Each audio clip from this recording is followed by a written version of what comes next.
Hello नमस्ते।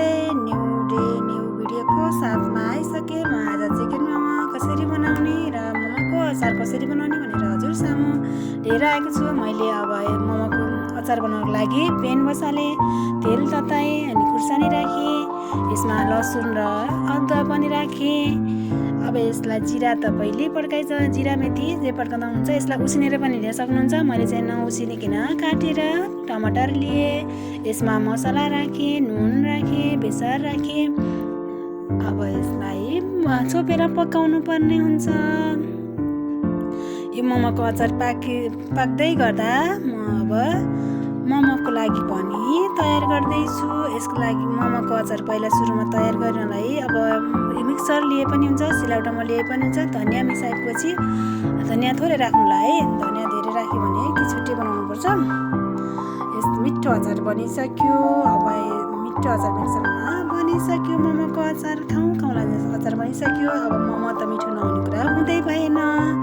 मिठो हुनको लागि मोमोको अचारै चाहिन्छ। अब मोमोको लागि पनि मैले डो तयार गर्न यसको लागि किमा बन्दा काटेर लिएको छु, प्याज काटेर लिएको छु, यसमा अदुवा लसुनको पेस्ट लिएको छु, धनियाँ लिएको छु, मसला लिएको छु, तेल लिएको छु। यसमा सोया सस राख्दा पनि हुन्छ, नराख्दा पनि हुन्छ। अनि यसलाई मजाले मुछ्नुपर्ने हुन्छ। मुछेर यसलाई ऱ्याप गरेर 1 घन्टा जति राख्नुपर्ने हुन्छ। मैले अब ऱ्याप गरेर आएर मैदा पनि तयार गरेको छु। हजुरहरूले मैदाको सट्टामा मैदा नलिए आँटा पनि लिन सक्नुहुनेछ।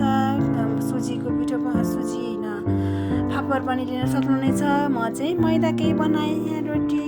मैदाको लागि मैले थोरै तेल राखेर बनाउँदा पनि हुन्छ, थोरै तेल राख्दा अलिक पछि पाक्दाखेरि गाह्रो हुन्छ। मोमो पनि बनाउनलाई तयार गरिसकेँ। अब मोमो बेल्न थालेँ। अब यसमा राखेको किमा पनि मैले काँटा चम्चा पनि लिन सक्नुहुन्छ, यस चम्चाले पनि हुन्छ। काँटा चम्चाले मात्रै ठिक्क हुन्छ। हजुरले गोलो मोमो पनि बनाउन सक्नुहुन्छ। म चाहिँ लाम्चो मोमो बनाउँछु। हेर्दै जानु ल। मोमो यसरी सजिलो मिठो मिठो हुन्छ। मलाई चाहिँ यो मिठो मन पर्यो। आज चाहिँ यसैको रेसिपी बनाएको छु। हेर्दै जानु होला। म यसै गरी धेरै बनाएर सक्छु। अनि पानी पनि बसालिसकेको छु।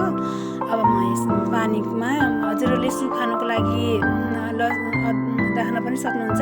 मैले चाहिँ सुप खानुको लागि राखेको छैन, पानी मात्रै तताउनलाई सुरु गरेँ। यसमा प्याज यसको प्याज र अदुवा राख्दाखेरि यसको टेस्ट मिठो आउँछ।